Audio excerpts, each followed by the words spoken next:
امي شفتي لي اللابتوب تبعي؟ شو بيعرفني فادي بتضلك تسالني عن اغراضك؟ شو هذا عم تجلي؟ هالسنين اللي كانت على الطاوله.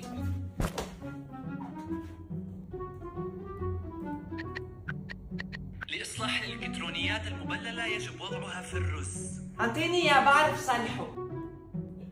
امي صار معك شيء؟ يلا بعد بده شوي. شو هذا عم تعملي لي؟ هني قالوا كل لابتوب بده 4 كاسات رز، وكل 4 كاسات رز بدهم 8 كاسات مي.